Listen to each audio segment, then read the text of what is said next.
और सीधा आपको नैनीताल लिए चलते हैं, जहां पर मुख्यमंत्री पुष्कर सिंह धामी क्या कुछ कह रहे हैं, सुनवाएंगे। खंड केंद्र हमारा अल्मोड़ा का प्रारंभ हो गया है।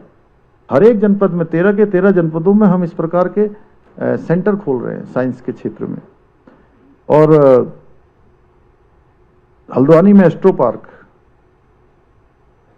और अल्मोड़ा में साइंस सेंटर, ऐसे महत्वपूर्ण संस्थानों के माध्यम से राज्य में वैज्ञानिक सोच और अनुसंधान की संस्कृति है, उसको मजबूत किया जा रहा है।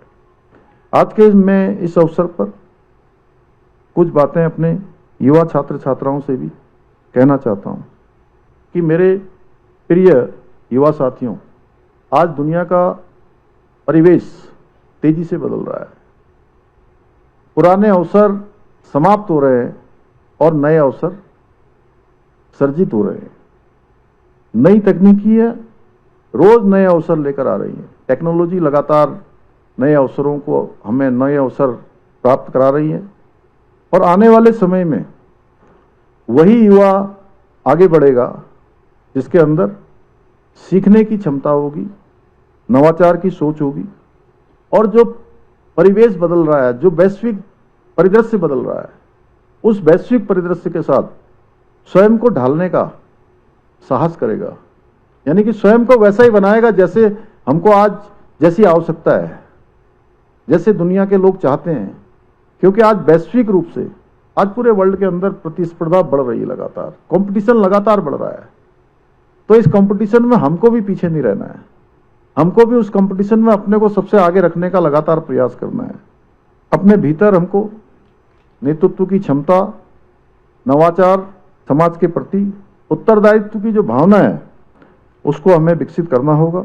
हमारी सरकार भी यही प्रयास कर रही है कि उत्तराखंड का अब हमारा युवा केवल नौकरी खोजने वाला नहीं, बल्कि आने वाले समय में वो रोजगार देने वाला बने। अपने रोजगार के साथ अन्य लोगों के रोजगार को भी सर्जित करे।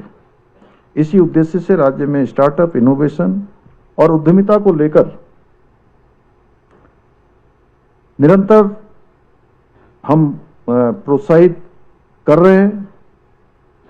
प्रिय छात्र छात्राओं, आप में से अनेक युवा प्रतियोगी परीक्षाओं की तैयारी भी कर रहे होंगे और सरकारी सेवाओं में जाने का सपना भी देखते होंगे कि हम यहाँ से पढ़ाई करेंगे, फिर तैयारी करेंगे।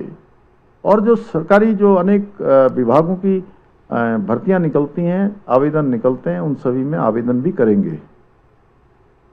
आपकी मेहनत और आपकी प्रतिभा किसी भी नकल माफिया की भेंट न चढ़े, इसके लिए हमारी सरकार ने देश का सबसे कठोर नकल विरोधी कानून लागू किया है और उसके परिणाम भी सबके सामने आए हैं।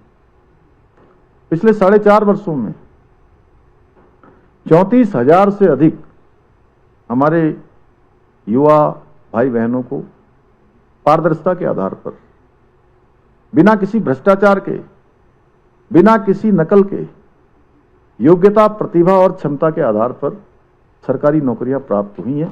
और इसमें से एक में भी कहीं पर भी पर्ची नहीं चली है, कहीं पर खर्ची नहीं चली है। बिना पर्ची, बिना खर्ची के नौकरियां मिली हैं। और परिवर्तन क्या है? परिवर्तन यह है कि इसी में से हमारे यही युवा पिछले 5 सालों से, 7 सालों से, 8 सालों से नौकरी की तैयारियां कर रहे थे कि हमारा चयन होगा। उनके अंदर सभी प्रतिभाएं थी, योग्यता थी, क्षमता थी, अच्छी तैयारी थी, लेकिन नकल माफियाओं के कारण उनकी प्रतिभा, योग्यता, क्षमता उनके साथ न्याय नहीं हो पा रहा था। अब उन्हीं में से वो तब भी परीक्षा दे रहे थे और परीक्षा अब भी दे रहे हैं,